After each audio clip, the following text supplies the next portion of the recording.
Hi, welcome to Art 103, Art Appreciation. This is Chapter 1, Lecture.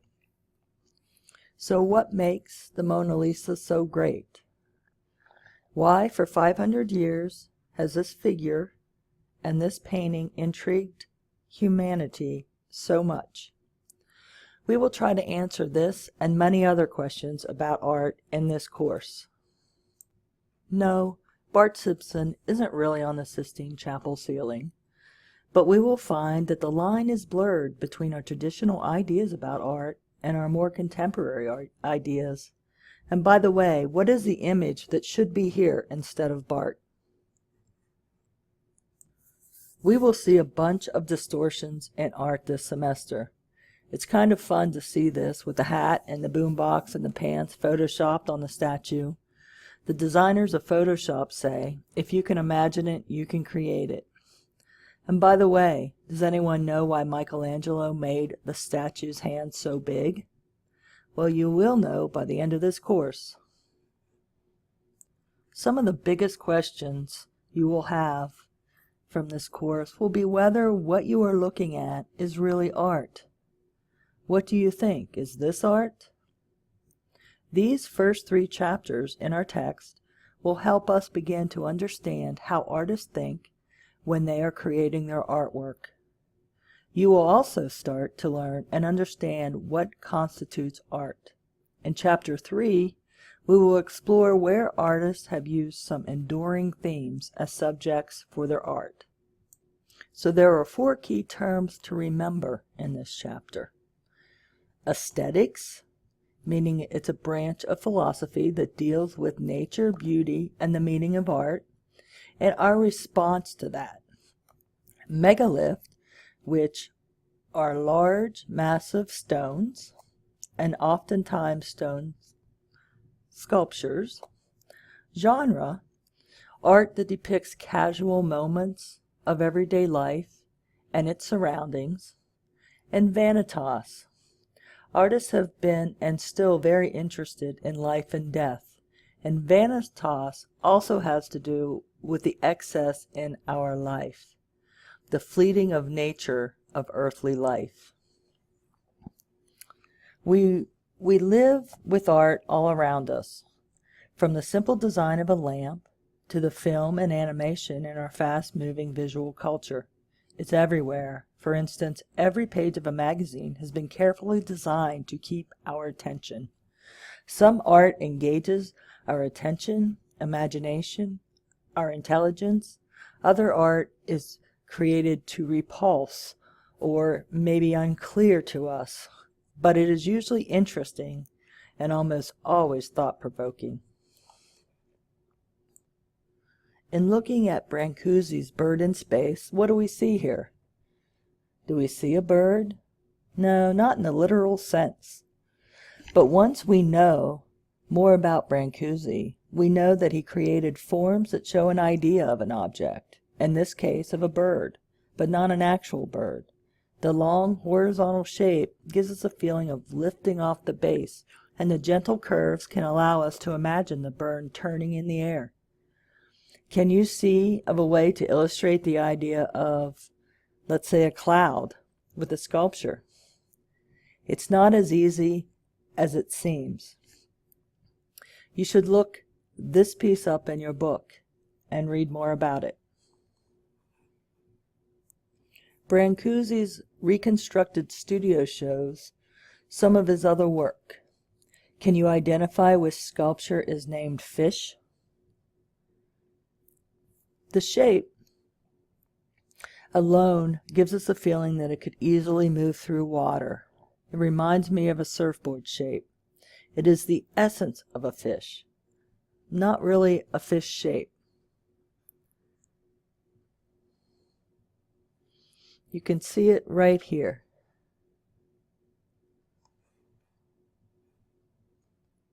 So let's briefly review again the key terms from our text.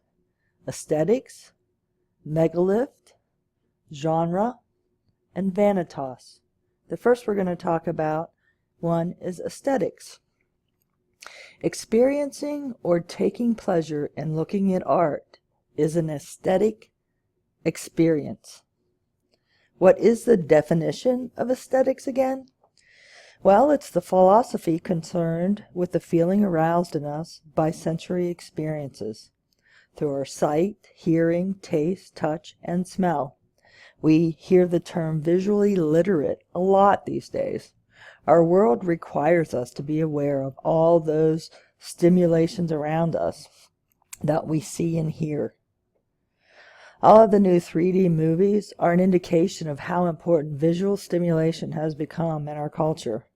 Aesthetics address what art is, how and why it affects us. Frank Lloyd Wright is America's and possibly the world's most famous architect.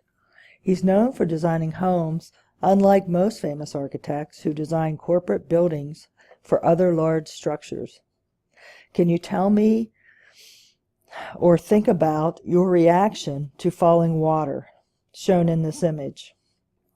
It was designed by Frank Lloyd Wright. What do you think the architect was trying to accomplish with this design? I'll give you a hint. He likes to integrate his buildings into a natural setting.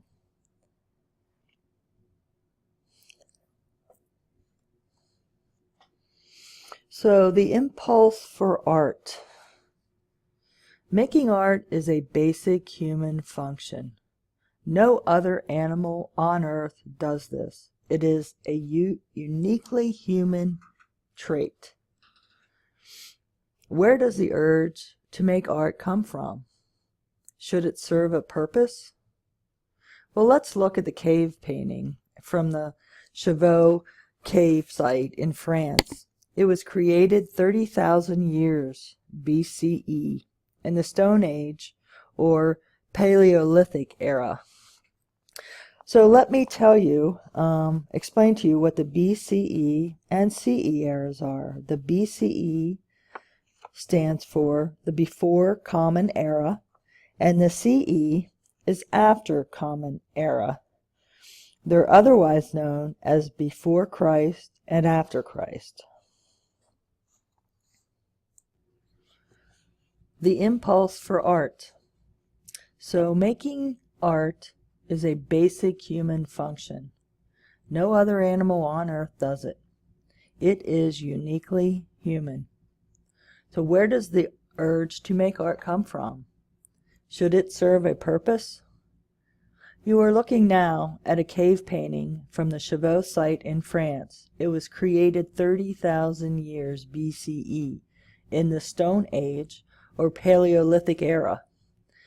Now, I want to explain that BCE era is before the Common Era, and CE is known as the After Common Era. Many people refer to this as before Christ and after Christ. This image was made from pigments of red and yellow, a natural substance, black charcoal, mixed with human fat or animal fat, and painted on the wall. The same materials were probably mouth-blown on the surface through a hollow reed that creates some shading. And there is even some engraving and scratching into the rock. There is some meticulous detail, beautiful forms, and lovely movement of the animals on these cave walls. Some of the animals are not native to the area, like the rhinos, the lions, and the bears. So it's very interesting and quite a mystery as to how they knew about these animals. And there are so many other questions. Why were the paintings made? Why so far underground and deep inside the caves? Did they want them to be found at all? Where does making marks on objects and art begin? Can we agree that the artist or artists were good? Look how well the forms are drawn. Hopefully you will answer some of the questions. Hopefully we will answer some of the questions during this semester.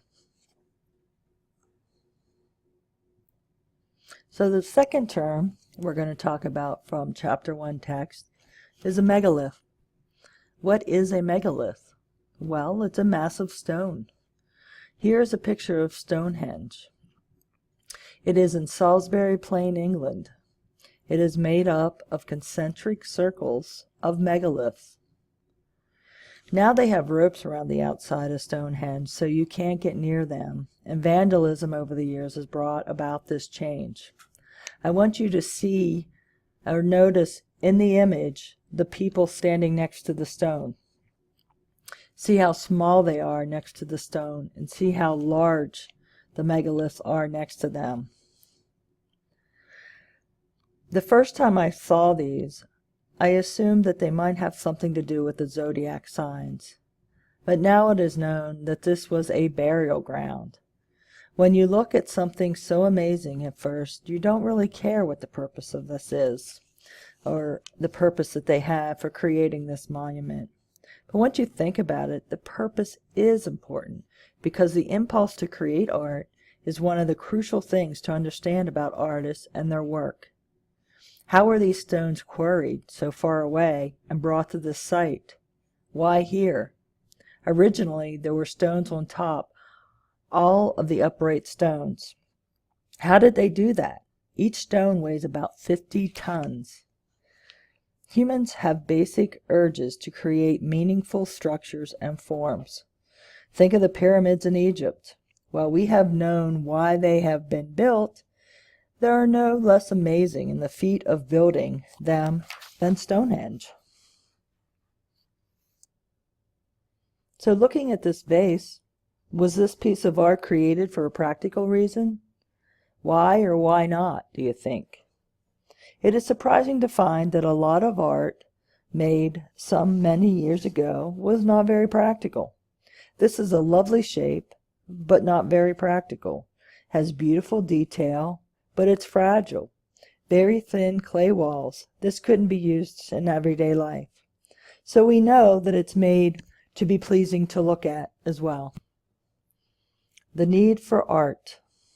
We have talked about the fact that making art is a human function. So what is the need for art? Why do humans do it? Well, to create places for human purpose. To create extraordinary versions of ordinary objects. To record and commemorate events. To give tangible form to the unknown. To give tangible forms to feeling and ideas. And finally, to refresh our vision and see the world in a new way. Now let's examine each one of these ideas. So the first one on the list, create places for human purpose. Let's discuss this. We think Stonehenge was created as a burial site. That's a human purpose, or for dead humans maybe.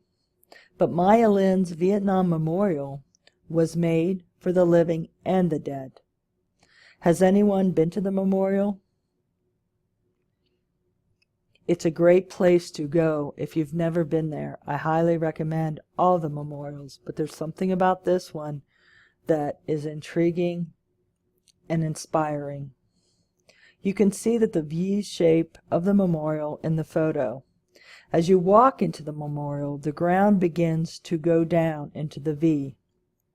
The memorial begins almost as the war did, almost unnoticed. First there were advisors, and then some training, and all at once there was a full-blown war. People leave mementos at the wall.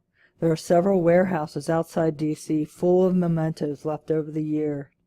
Names of the dead are carved into this wall. The first time there, I found the names of my cousin's cousins that were killed in the war. You can't help but run your hand over the names. And some people put paper over the name and use a pencil to do a rubbing of the name as a keepsake. It has served as a place of healing, hope, and remembrance, in stark contrast to the diversive discussions when the memorial was designed. Just like the war itself, the monument was very controversial. There's some links in the chapter folder of videos for this. I'd like you to look at those and watch those. Artists create extraordinary versions of ordinary objects, like this kente cloth woven in West Africa. The hundreds of patterns have their own name, their own history, and their own symbolism. This cloth is reserved for ceremonial occasions and functions in West Africa. Artists record and commemorate special events. They help us remember the present as it fades into the past. This painting was made during the Mughal dynasties in India. It tells a story about a reconciliation between a father and a son. The son is offering the father a gift of a golden cup. Unfortunately, the reconciliation didn't last long, as the son staged a rebellion against his father, but lost. So much of the Mughal history is lost to time, so this painting gives us a glimpse into the lives of the people who lived during this Mughal era in India. This is another great example of recording and commemorating an event. This is the Coronation of Napoleon, a painting by Jacques-Louis David. Records and commemorates Napoleon becoming emperor and his crowning of his wife, Josephine, as the Empress of France. This painting is 30 feet by 20 feet. This is huge, and it hangs in the Louvre Museum. I tried to give you some reference to the size of this painting in this slide. Why do you think David painted this scene so large? Do you think maybe he wanted it to have an impact? Maybe he wanted him to be put in favor with the new emperor? But for us, it does commemorate an occasion. It is a recording of history. In fact, the people in the painting are portraits of actual attendees at the coronation. Artists give tangible form to the unknown, to religious subjects in particular, but to other subjects as well. Think of science fiction writers or the animators in recent fantasy movies. They all do the same thing. Artists can portray what can only be imagined. Hindu god Shiva is the guise of the lord of the dance, is a wonderful example of this idea. He is encircled in flames. His hair is flying outward. He is dancing the end of one cycle of time and beginning another. Small drums summon up creation in Hindu theology.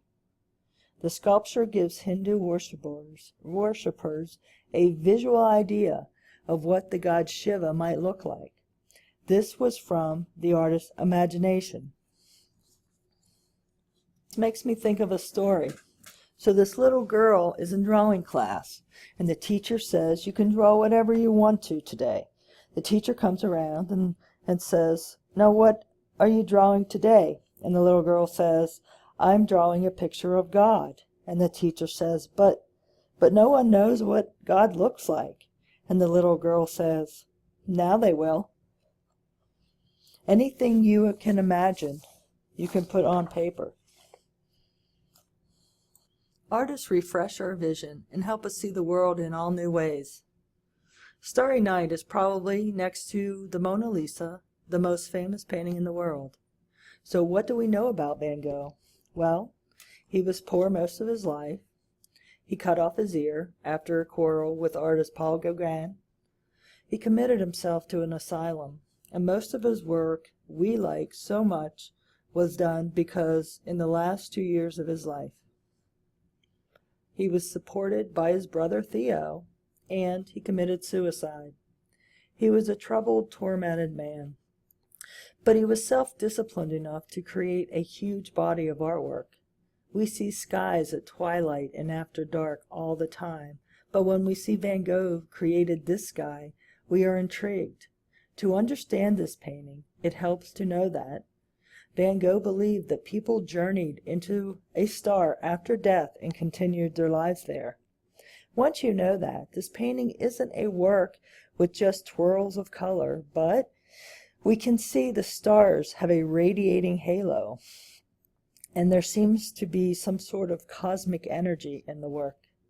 Now the work becomes a little more interesting and more meaningful because Van Gogh has had to see the sky through his eyes.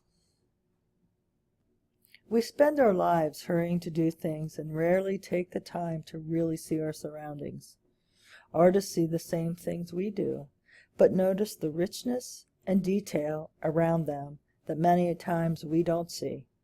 This photo by Ernest Haas, who is a famous 20th century painter, isn't anything special, but it shows how an artist may see the ordinary and think it is extraordinary. Haas noticed how intense the colors were on this bench after a recent rain. The green leaves stand out, especially since there are complementary colors to the red. Finding something special in the ordinary, that is what artists do. Hopefully, through this course, you will become more attuned to your surroundings too. We all know creative people. We think they have something special. Are you creative? Do you consider yourself creative? Our text came up with a list of traits that creative people possess. I tend to think that this list doesn't fit all creative people I know. For instance, many of the creative people I know are not great at organization. So we must take this list for what it is. It's a starting point for understanding the skills of creative people. Mostly, I think being creative as an artist is the ability to put aside the established ways of doing things and taking a chance on an idea or a technique. Sometimes this is a small change and sometimes it's a radical one. It has been proven that students who develop their creative sides are more successful on the SAT test. We hear so many comments about how the U.S. students don't score as well as many other countries on math and science tests. But we are the entrepreneurs of the world, aren't we? Because we encourage creativity. Tim Hawkinson's Emoter is a great example of this. The artist has a black and white TV monitor set to a local television station. There are light sensors attached to the TV screen and they send signals through cables to the photo of the artist.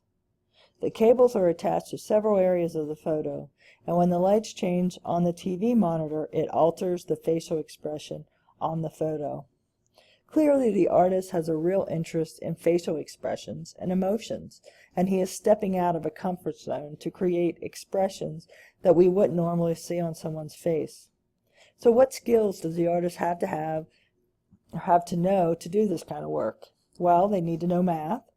They need to have electronic skills, and they need to have some photography.